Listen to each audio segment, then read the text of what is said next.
Hello, everyone. Welcome to another live guest interview within Mindful Journey. If you've been with us for a number of these conversations, welcome back. We're so happy to have you here. And as always, if you have any questions, please feel free to put them in the chat function. Then we'll work to get to them on the back end of the conversation or in some occurrences in real time.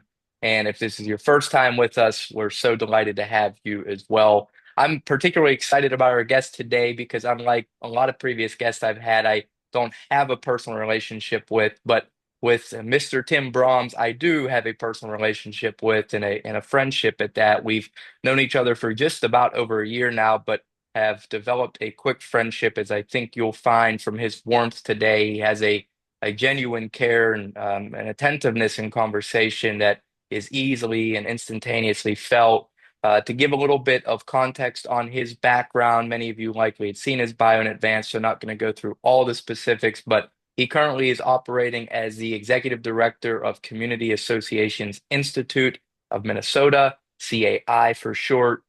Prior to operating in this role, he spent some time in some passion projects slash careers, doing some traveling, and that all came after the successful exit and sale of three companies, a property management company, a property maintenance company, and a software company, which I believe he exited from at the age of 50. What I hope and trust you'll all find particularly interesting and so inspiring, if you will, from Tim and his words shared with us today is his rawness, his realness, his willingness to be vulnerable. He, like all of us, has faced some trials and tribulations, and to his level of comfort, may share of some of that today. But I know that this is a conversation that you'll find value in. We're so happy to have you here. And Tim, I'm so happy to have you. Thanks for joining us. It's great to be with you, Adam. Good to see you as always. Yes, sir. Would you mind sharing for those on the call who are like, what the heck is Community Associations Institute? I've never heard of this. What is the CAI? What's your role in it? And what led you into that? Sure. So CAI is a trade organization. It's actually a national organization based in Washington, D.C., and it deals exclusively with the homeowner association world. So condos, townhomes, and it's a member-based organization. So people that live in associations can be members. People that work in the association world can be, and management companies. My role, there's chapters all over the country. Primarily, there's a few outside of the United States, but primarily in the United States. I'm the executive director of the Minnesota chapter, which is where I was born and raised. Um, and what got me into it was my business. I used to own a property management company. And so I had been involved in CAI for most of my career. I'd been on the board, done all of those things. When I sold my business, I stayed involved in CAI and really started doing some consulting in the property management industry. So I kind of had my toe in the water. And back in 2017, I was out in Washington visiting my kids, and my phone rang, and I answered it. It was the then president of the board. It's a nonprofit, so it's run by a board, who said, "We're really struggling. Could we hire you on a consulting contract to help sort of right the ship?" And in 2017, it was a 3-month consulting contract, and it's now 2025, and I'm still here. It was not my intent. It was never my intent to be working as hard as I am now, but it's been a lot of fun. We've experienced tremendous growth. What happened, what precipitated it was the people they had managing the organization in 2017, when they got notice that they had brought me in to help work with them. That was the intent, was to work with that group and help them get things on track. They all quit. They're like, "We're done effective immediately." And the board looked at me and said, "What do we do now?" And I said, "We run the organization because it has to continue running." And so it just has become, I tend to be, as Adam, I think you figured out, very passionate about many things that I do. And we've it's just been so much fun. I mean, everything that we've done has grown. Our membership has almost tripled in 5 years. Um, our events sell out, and people get mad because they're sold out. It's like, well, that's a great problem to have. Anyway, so it's been a lot of fun, and I'm still here. Yeah. I love that you brought up the word passion, Tim, and I do feel that from you. And I think folks will definitely feel that whether they're on now or listening to this later. Your enthusiasm, I'm sure, will only enhance throughout this conversation. Far too often, though, I think folks operate in a passionless type of way where if they don't love their job or there's some barriers in that which they're doing, which, by the way, what you just shared that, people were looking to you saying, what are we going to do? You were like, well, we're going to run the organization. In those moments, people's passion may have not shined through. So, but I'd like to ask you for somebody listening right now who maybe feels passionless about their work or career, or in hopefully this isn't the case, but in life, is there anything that you've found to help you show up with more passion more often? It's a great question.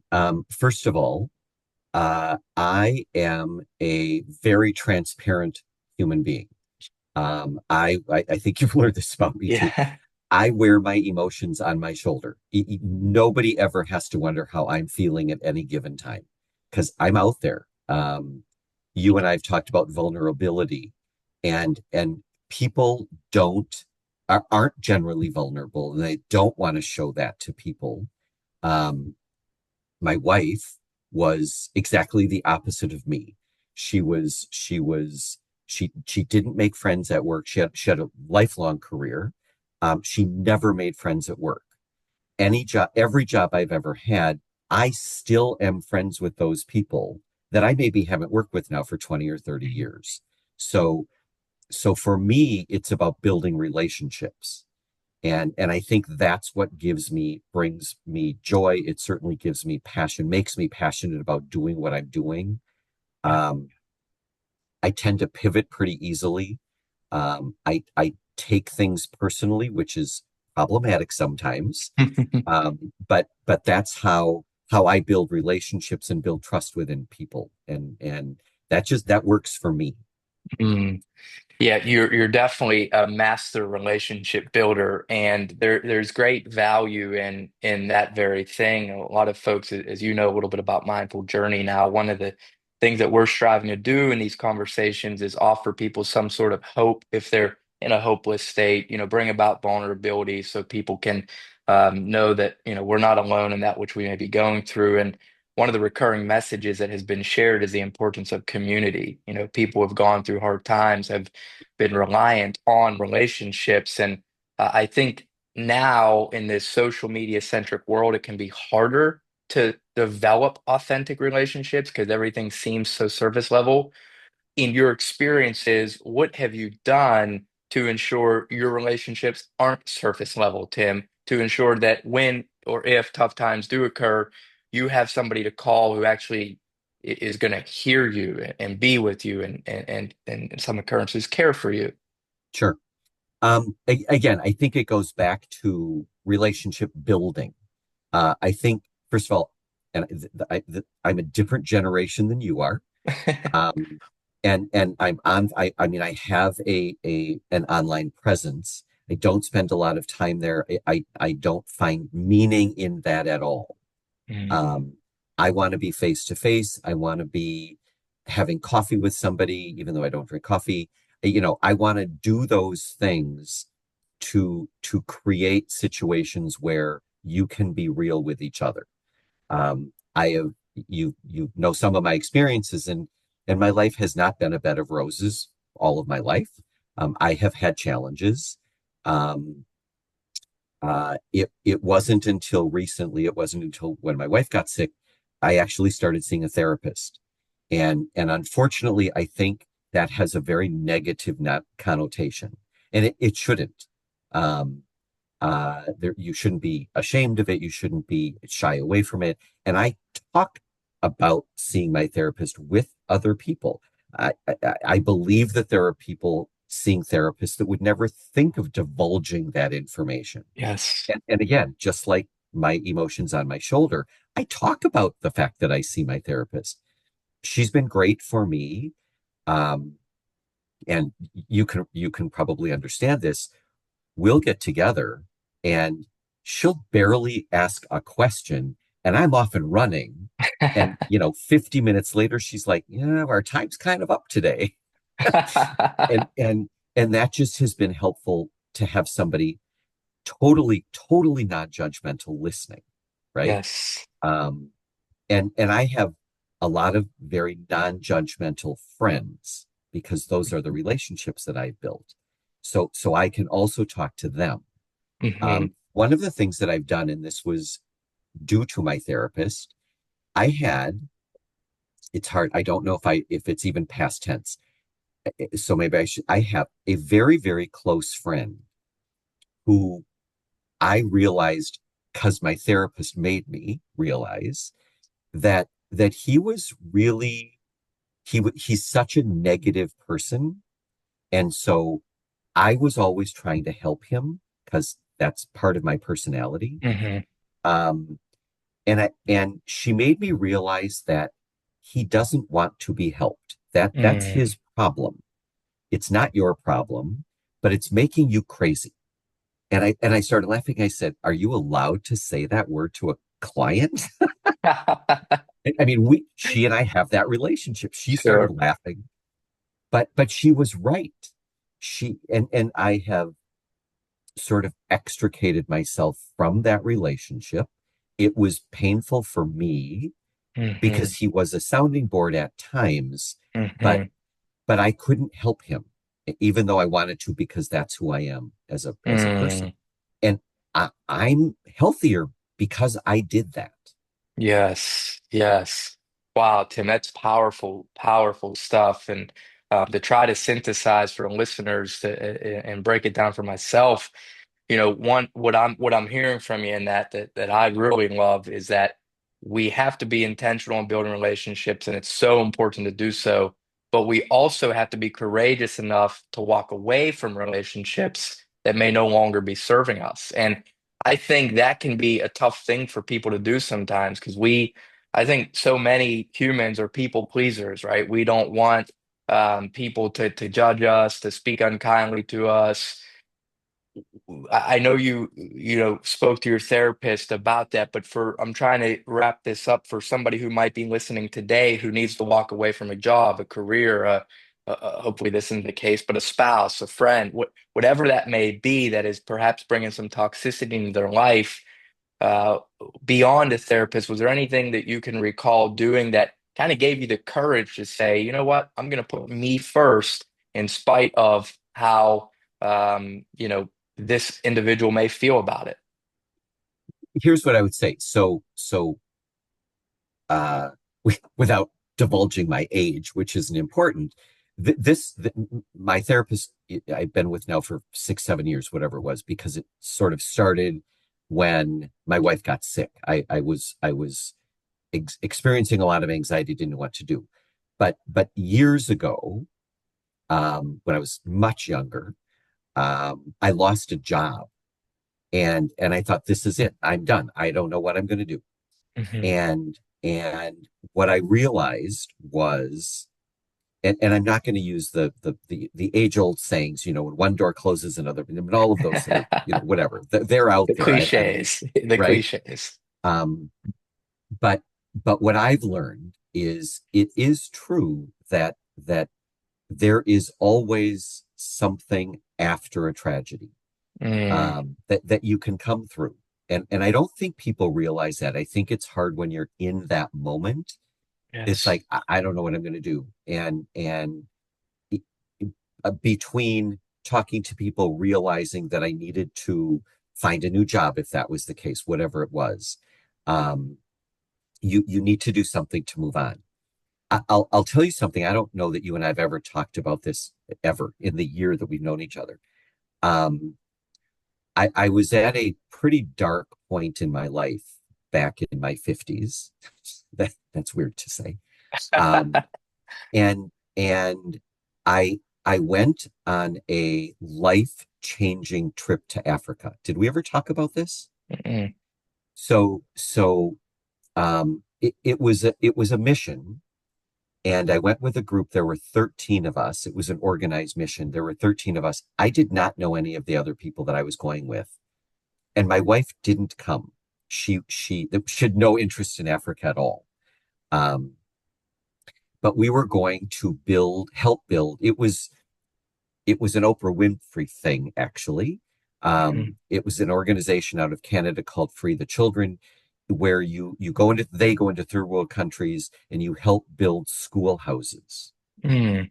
And so we were going to be gone for a couple of weeks, and I'm like, this is really cool. I'm excited to do this. Like I said, it was not a great time in my life, and I thought I need to do something out of my comfort zone, nothing that I would be thinking of ever doing before. And I just decided to do it. It was kind of crazy.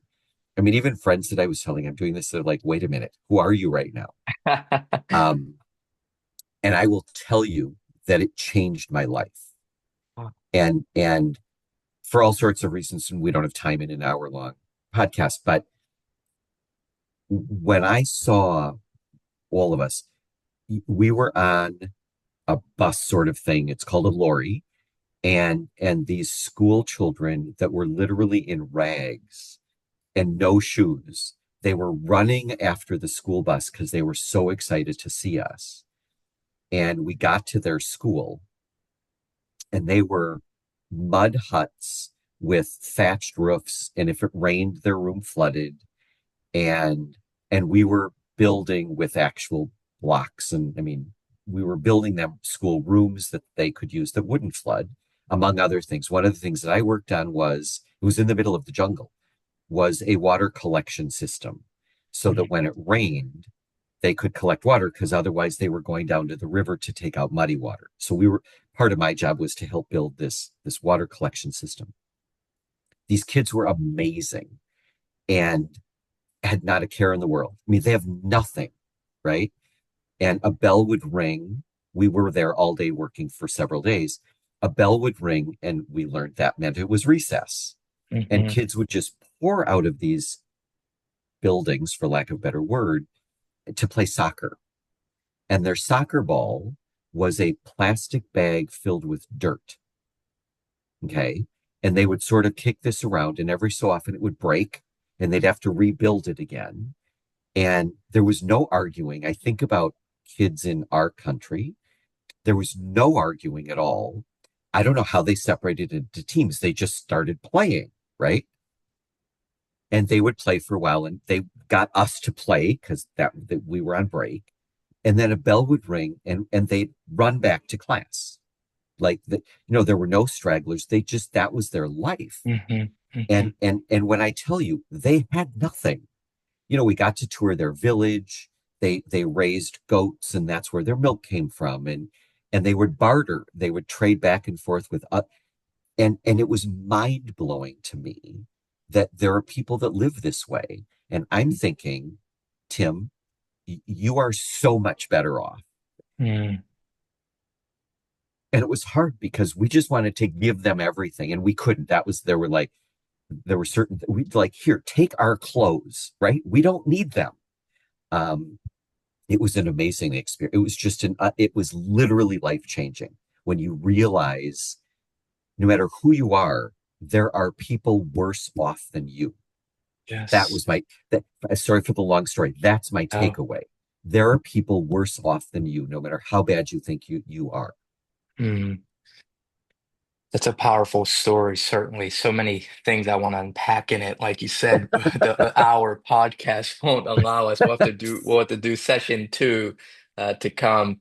Um, I am curious if you had a chance to you or anyone in the group to ask these kids or the adults there, um,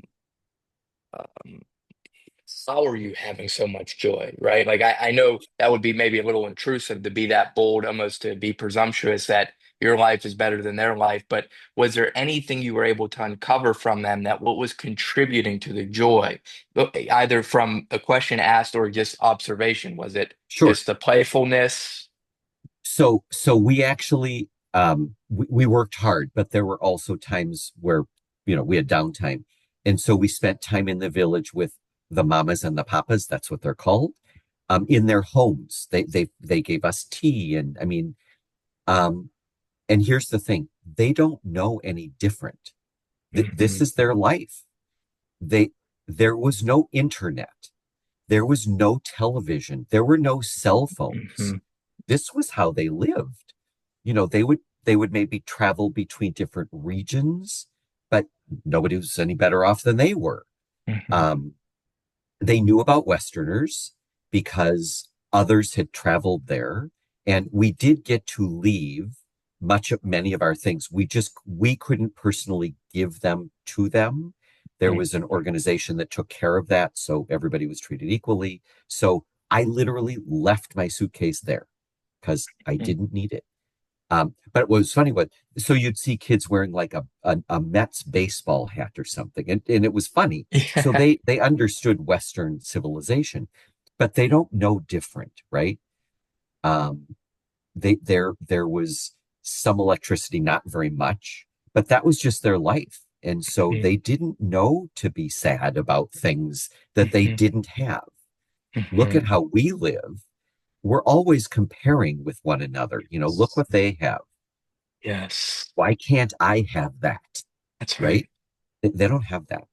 That's right. And the interesting thing about comparison, and there's an old quote that I love, that says comparison is the thief of joy, which I happen to believe is true in most occurrences. Comparison can be effective in some cases if you're wanting to get better and so forth and wanting to strive for more. But what's always been fascinating to me about human behavior is much like you're saying with comparison, especially here in the States, it's with the emphasis on social media. It's so easy to say, well, they've got a better life than me because they're always on vacation. They've got a better body, a better spouse, better kids, better grandkids. But we tend not to compare ourselves to people that we perceive that we may have it better than, right? And to your point, like what deepened your perspective and appreciation for life in that trip, from what I'm gathering, is this recognition that people who seemingly have so little are so happy.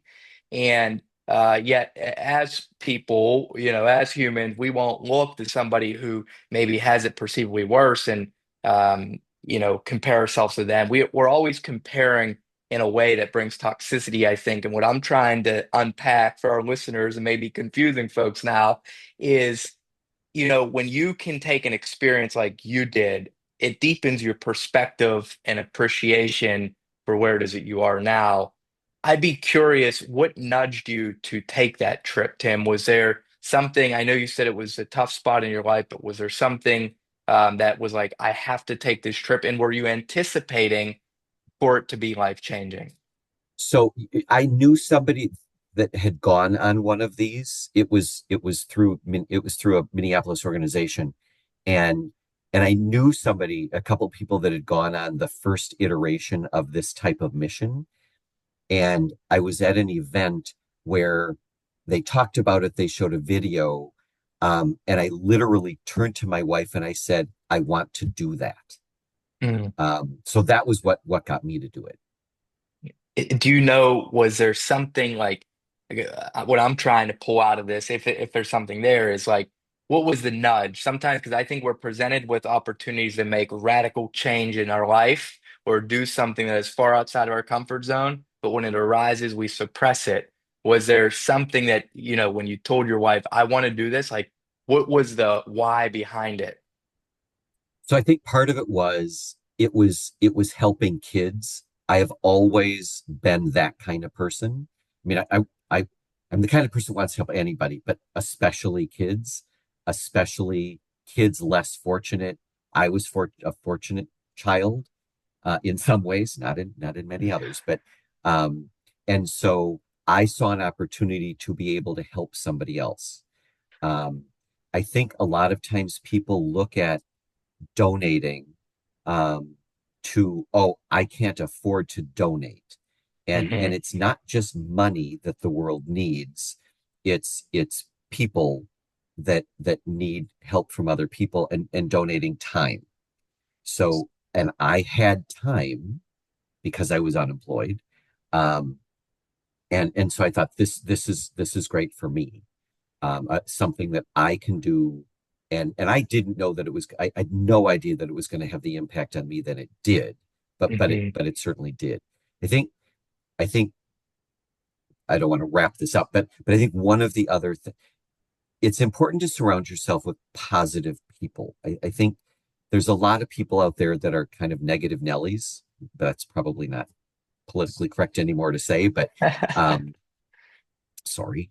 But I think looking for people, trying to find positivity in the world because there's so much negative. And while I don't want to go down any kind of rabbit hole, we live in a country now that's very divided. And so I think that's becoming more difficult with this division that we have, but still seeking out people that are, I don't want to say so much like-minded, but just have an aura of positivity to them. That's Definitely. helpful to you individually. Sound counsel there, sound wisdom for sure.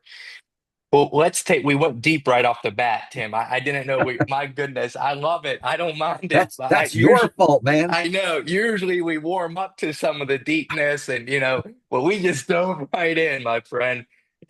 You hit me with the word passion in your first answer. So I was like, let's run with this. So let's transition back a little bit to business because some of the folks who will listen to this and some of the groups that who are part of Mindful Journey are in the world of business and leadership. And personally, I'm intrigued by your story and having built three companies and successfully exiting. Because as somebody who's in the entrepreneurship world, I know how difficult business can be. It can be a lonely path, lonely journey. One thing I'd love to touch on, and we can talk about a few things as it relates to business, but for leaders who might be listening today, whether they're leading a team of two or 2,000, whether they are the CEO, founder, or they're just a managing principal of sorts, because you're essentially back in a leadership role with the CAI, although maybe different from your own company you were running. I trust that there are many leadership lessons you've learned over the years to help you be an effective leader. What are some of those lessons, Tim? Again, for someone, whether they lead two people or 2,000, what do you deem to be essential for effective leadership? Great question. Talk about unpacking. I think oftentimes leaders are their own worst enemies because I ran three moderately successful businesses, but I knew what my strengths were, and more importantly, I knew what they weren't. And again, the age-old adage of surround yourself by people smarter than you are, that's super critical. And there's a lot of business owners that don't know how to do that because they think they know better than anybody else. Um, there are business leaders that are very detail oriented, and very in the weeds and love being involved in day to day. And there are business leaders that don't, and I have that skill set. There are other business leaders that have no idea what it means to run a business, but they have great ideas. The problem is a lot of times they've got the great ideas and therefore they think they can just do it all. And they need to be able to separate that. Those are two very different personality types. And I was fortunate that I had a business partner. This is different than a life partner. I had a business partner, and we had those two separate personality traits. It was a woman. She's a woman. She knew what her lane. What I always talk about lanes. I don't know if you and I've been, but Yeah. but I talk about lanes and staying in your own lane because no matter what size your organization is, because if you're out of your lane, you're gonna screw it up. Hmm. You just are. It's not going to end well. So that's really important. Is that people have the leaders have the self awareness to know where they belong in their Hmm. organization. And I know very successful business owners that are not the top dog because that's not where they belong. Hmm. They hire somebody to actually run the company, and Hmm. they stay over here. So it's really important that you're self-aware. What what Yes. what is it that you do best? And then Yes. get out of everybody else's way or stay out of everybody else's way. Yes, I'm not surprised by that answer from you based on how vulnerable you are, because that requires an admittance of weakness of sorts, right? To say, hey, I know my lane. I'm really good at executing. I'm really good at driving the vision. I'm really good at XYZ, but I'm not great at marketing the product. I'm not great at marketing the service. And so let me hire someone for that. I that's if I'm unpacking that correctly, I think that leaders will undoubtedly benefit from that.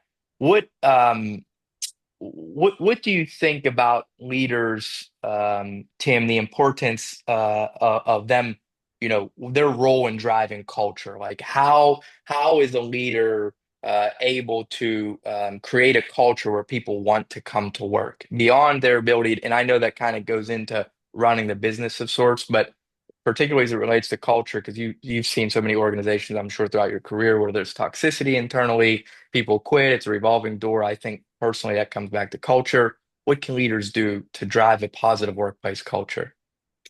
I think culture, it's funny how you just asked that question. It's interesting how you asked that question. I don't think you drive culture. I think culture happens, and it happens from who you are and who your employees or who your maybe leadership team is. I do a lot of work with leadership teams. And I just had a client in town. I'm out of town now, but I had a client in town, and I meet with them quarterly and do leadership training with them. And one of the things that we were going over was their vision and mission statement and all of those things. And we do that annually. And I said, because I say you need to revisit this. It's not just words on paper. You need to live this, right? And as your company changes, as your company grows, as you bring in certain people and other people leave, that's going to change your culture. But but it starts from the feeling that people have coming into your organization. You can't, my opinion, you can't force culture on somebody. You have to live culture. Mhm. So we went through this process and we actually changed some of their uh, core values is what we were working on. They were long, they were cumbersome. I said, is this really what you're trying to say? Is this really who you are right now? They had just moved locations. Mhm. Um, and so we did a lot of work on that. And at the end of that process, they're like, wow, this is so much better than how it was. And I said, okay, now you need to plaster this all over your walls. You need to live it when you go back to the office. You need to roll it out to your employees so they understand why you've done this. You can't just shove it down their throats. You also need to use it in hiring. This is who we are, and this is what we expect out of our employees. If you don't agree with these things, you shouldn't be working here. And we need to agree on that. So so I think it starts with leadership, not one person, but a leadership team. And you live it. You live it, you breathe it, you talk about it all the time. Mhm. And what's the result if they don't? If leaders say we're going to do X, but actually do Y, what does that do for team's morale? It's gonna fall apart. It's not it they're going to see through it if the Hmm. leader isn't leading by example, isn't following their own core values or mission, whatever it may be. Your staff's not going to either because they're going to see that you're not, and therefore we aren't going to. We don't need to because you're not. Yeah, great stuff. Great stuff. Well, it sounds like you just added great value to that client. So, contract renewed for next year, hopefully. Well, on a maybe a personal, perhaps lighter note, though this may dive deep. I guess it's just the makeup of our relationship. And I think I told you some of the questions I ask of every guest in advance. Most of these conversations are fully unscripted, except a few questions. Oh, I'd like to learn a little bit more about Tim from a personal perspective, some of the habits, the rituals, the routines that you have relied on previously or do rely on currently that allows you to show up as this enthusiastic, cheerful, kind, warm person that we're seeing here today? What are some of the things you rely on to be at your peak? So I'm not a guy that meditates. I don't do yoga. I just laugh when I try to do yoga. I just don't get it. But that's just me. It works for a lot of people. It just it just doesn't work for me. Um, I I I walk and I listen to music when I walk. That's what calms me down. Mhm, I was suffering from anxiety and I needed to figure that out. And so between doctors and my therapist, they're like, well, try this and try this and try this. And and I found that music and walking was something that helped me. mhm, Um, mhm. when I was younger, used to play piano. Oh wow, I It did not know yes. this. Ah, Interesting. Yeah, um, I'm learning a lot new about you today. so when I was growing up, I used to play piano and I mean, this was a long time ago. My piano teacher would whack me with a ruler across my hands if I was not holding my hands right on the piano keys. That was delightful when you're 10 years old. Um, and then I sort of got away from it. And then when I had kids, um, they took piano lessons. We hired a different teacher, so they didn't get whacked on the Yeah, hand. they didn't get whacked. So they took piano lessons and I started retaking them from their teacher because I wanted to get back into it. Um, and I have also found, so I will not play in front of it. But the deal was my kids had to be in recitals. And I said to the piano teacher, no, no, no, I'm not doing that. I want to play for myself. And so as you know, my wife was sick. I played piano and that was very relaxing to me. Um, I used to be a pretty voracious reader, Mhm, and for some reason, as my anxiety was building, I couldn't read. There was nothing was I'd read for a while and then I would have no idea what I read, and that just mhm, became ridiculous. Um, so so piano playing was something that was very calming to me. So there's something about music that resonates with me. Um, I also I found that I needed to be in the moment. mhm, And that was hard for me. And it's interesting in my role now as CAI executive director, I can't ever be in the moment because I've got to be thinking 6 months from now. But in this time period, I found, and I think perhaps this is what meditation does for people, but I found that I needed to think more about what I'm doing now and what I need to do now and where instead of thinking what's on my calendar that's on my phone and all of that stuff. Just being present with myself became very helpful.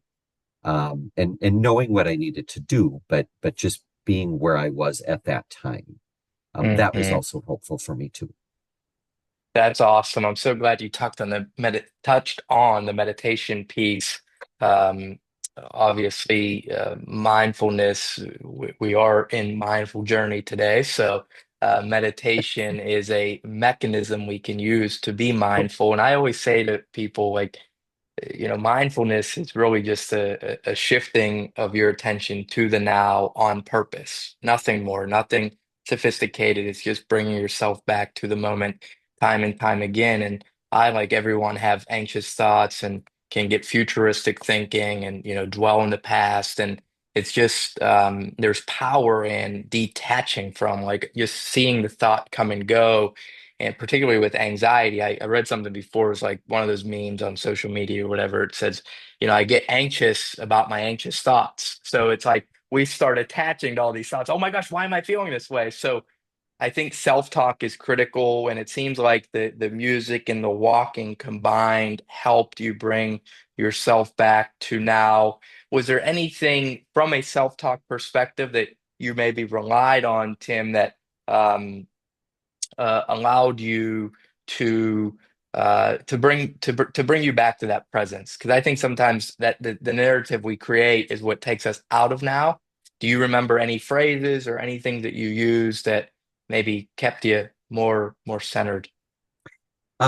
Not anything very specific. What I was able to tell, um, I don't like medication, and so when I was having anxiety, and the doctor's like, "Well, I'll give you pills." It's like, no, I don't want that.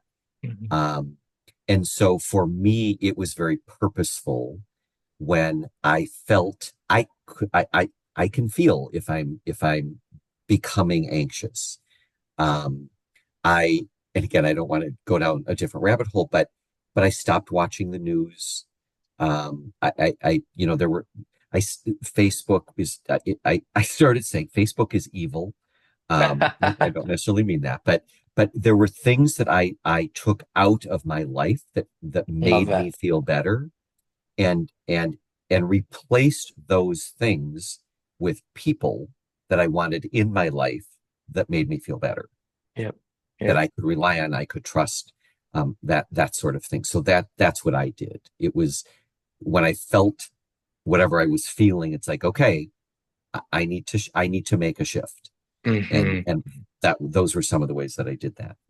Hmm. That's part of the self-awareness I'm gathering from you. You mentioned that before, I think, as it relates to leadership. So just kind of being in tune with self. That's great stuff. With the music, on a light note here, what do you listen to? Oh, What's your favorite music? you know what? I did some Spotify stuff. I was raised in the Beatles era, so there's all Yeah, of yeah, that. But just light music, just very calm. I need it to be calm. yeah. Um, Josh Groban, I mean, those sorts of things. What was interesting, Adam, that I hadn't realized was I actually started listening to the words of the Mm, of the music I was listening to. And that was fascinating because oftentimes the artist was singing about what I was going through. It was like, my God, he's singing to me. hmm. Obviously he wasn't, but so that was really weird. I've never listened to music that way. Wow. So that was, yeah, it was a little weird, and sometimes made me very sad. I cried on walks. Hmm. But that was okay. That I live in Minnesota. I live near a lake, and so and I don't. I am there's some things that I'm very very structured, as I'm sure you can and organize. That. But when I walk, while I have certain paths that I go down, I liked to go different ways. That's important to me, is to not do the same walk every time. But I found being down by the water, because I'm near the lake, that's where I spent most of my time. And I would sometimes sit for a while. There's if I depending if I go one way and walk far enough, there's a beach and a playground, and I would sit and watch families and kids, and that was very cathartic. So yeah, it was odd. I mean, it was not something I had ever done before. Yeah, it's cool though being open to, and I've already sensed this about you, Tim, but you're willing um, to operate outside of your comfort zone. I feel like, and you take massive action. I mean, even when we first got introduced, you were in need of a speaker, and it was like we met once, and you're like, all right, let's do this. And I'm sure if I was stumbling over my words, you weren't, but there's something to be said about people who take decisive action. And I'd love to hear from your perspective. Is first of all, is that an accurate assessment that I'm gathering about you? Have you historically been somebody who, takes action and is, kind of, hey, let's figure this out after the fact? And if so, what contributes to that? What gives you the courage to believe in yourself so deeply? It's funny you say that's your perception, because it's almost like I have two separate selves. I believe that in my business life, yes, I take action.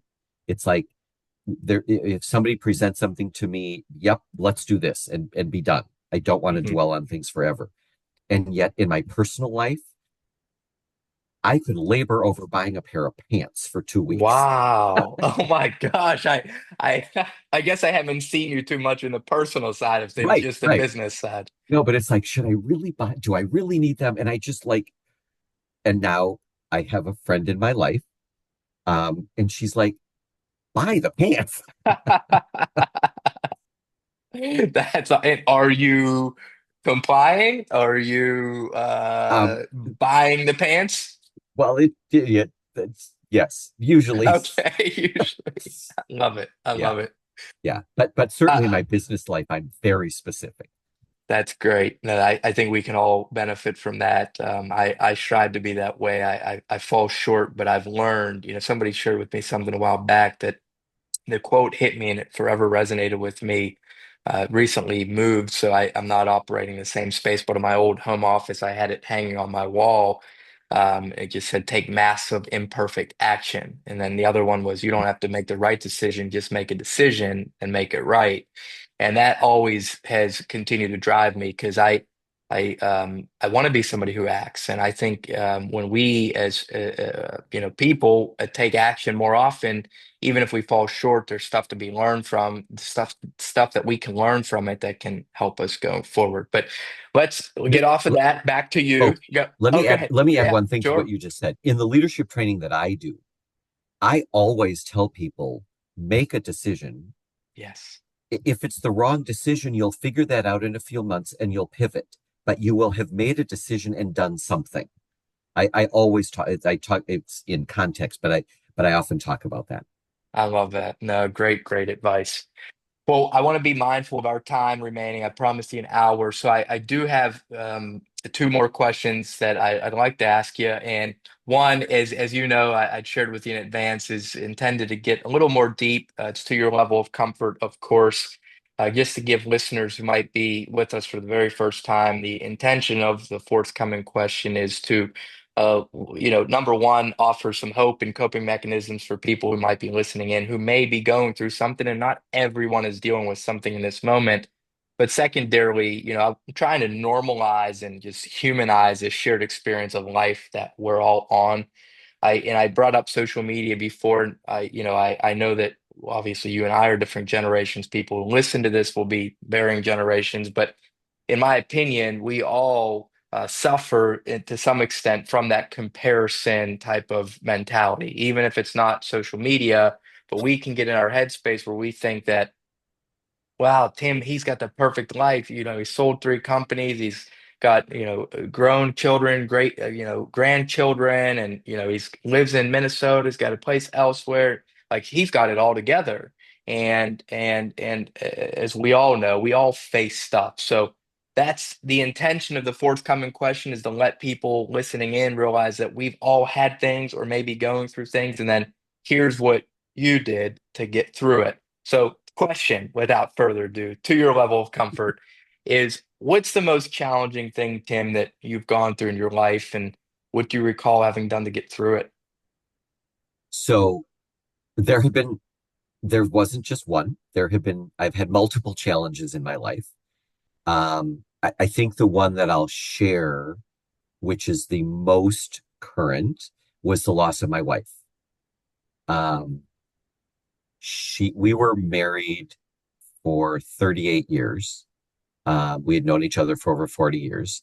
And she was, and if my kids are on now or watch or will watch this later, um, she was a way stronger human being than I ever was.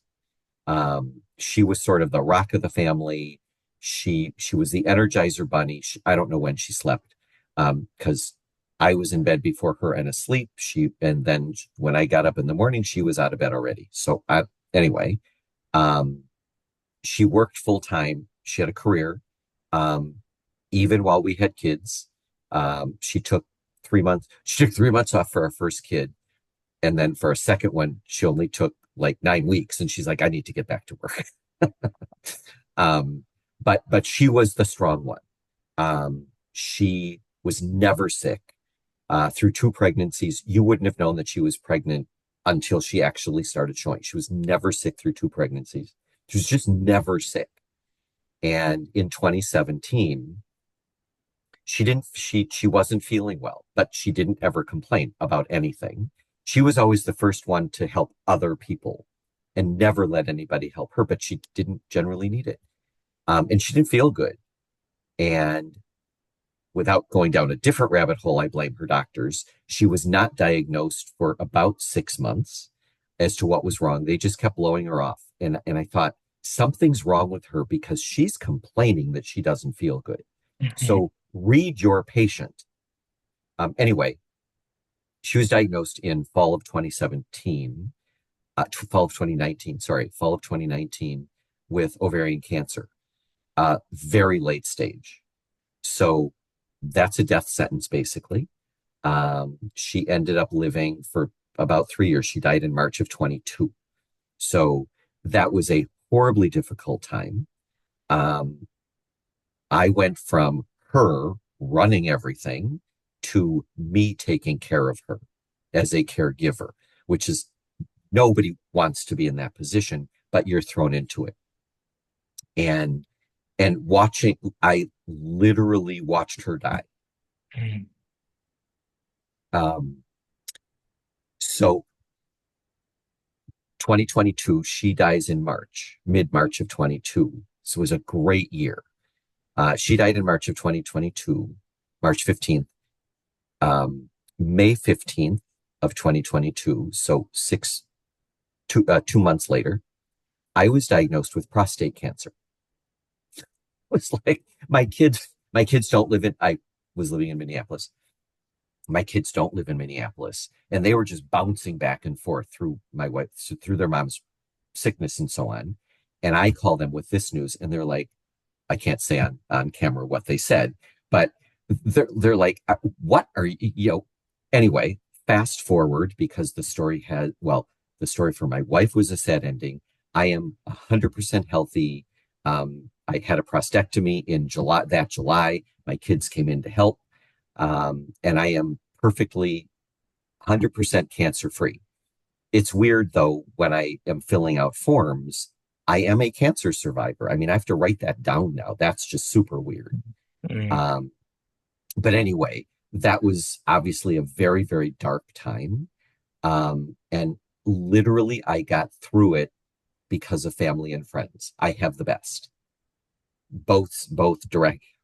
My wife's family is phenomenal, and continue to this day. I mean, they said right away, you will always be part of our family. And I mean, they're just very supportive. And I have great friends. It goes back to this whole thing about building relationships and who we are. I have good Yes. people. I've got good people. Surrounded myself with good people. And I'm assuming I am reciprocal or they wouldn't want to be my friend. That's a little bit of an assumption on my part, but Yeah, no, well, I can validate the latter part there. You, very a good friend, even in our short friendship. So, thank you. um, Tim, thank you for your vulnerability there. I know you obviously have shared that with me off camera, and really appreciated that on the front end. I feel like it just deepened uh, our relationship right away, and gave me a glimpse into something that was so meaningful and important in your life. And it's not lost to me, hopefully, that each time you share about your wife's legacy, that you're not only honoring her, but perhaps healing a little bit each time too. So thank you for that. Certainly would never try to pretend. I've never experienced anything, like that. So I'm trying though, from what you've shared, to tie that to what other people may be going through. And if somebody has gone through or might be going through something different than that, but with a comparable feeling of darkness and of potential hopelessness, what's your message to them? I have a great phrase that I learned from my therapist. I made a comment to her about moving on, like after my wife passed away, about moving on. And she said, no, you're not moving on, you're moving forward. Mhm. And you can't ever forget about your past, whatever it is. So for your listeners, whatever they're going through or whatever they've gone through, that's going to live with them, right? But but moving forward is what you need to remember. And that's what that and that was just mind blowing when she it's like two simple words, right? Yes. And I think about that every single day. Yes. What does moving forward look like for you, and what might it look like for someone else? Um, for me, and this was actually the context that it happened in, was it was finding a new relationship. I wasn't looking. It happened very organically. We don't have time on this call for that story because it's a great story. Yeah, part Um, two, like I said. Part two. But that's what happened, and I was like, oh, I don't know if I'm ready for this. And I think I said, I don't know that I'm ready to move on. And she said, you're not moving on. You're moving forward. You will never forget your wife, nor should you. And so that was the context that it was in, Mhm, was in building a new relationship. mhm. And that can be Moving true on. with, yeah. Go ahead. No, go ahead, please. No, I was just going to say that's that's the key, I think, is whether it's the loss of a spouse, loss of a job, what loss of a home, whatever it may be, um, that there is something beyond, and you need to look towards that and not necessarily forget your past. It's still, you're always going to have your past. You can't get rid of that. Yes, so true. Wow. Yeah, I was just going to say, I was going to reiterate your phrases, moving on versus moving forward. I think it's a powerful way to close, Tim, this conversation. No, And we've, moving forward versus moving on. yeah, okay. Yeah, So moving on versus, okay. So I'm thinking instead of moving on, we're moving forward, right? I get correct. it. So I'm Yeah, sorry if I reiterated that poorly. Moving forward, it's like you said, just a really one change word, right? Moving on and forward. So right, one change right. word, yet a completely different mindset for So how this. it's a new thing for your wall. That's right. I like it. But I'm gonna have to put you're gonna have to give me your therapist name so I can put her name Oh, and your give name her credit. combined. Yeah, yeah.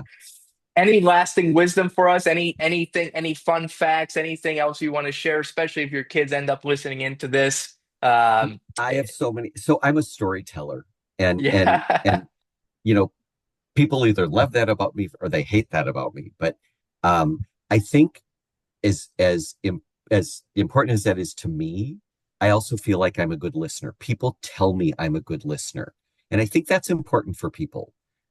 Sometimes people just want to hear themselves talk, whether or not they have something really important to say or not.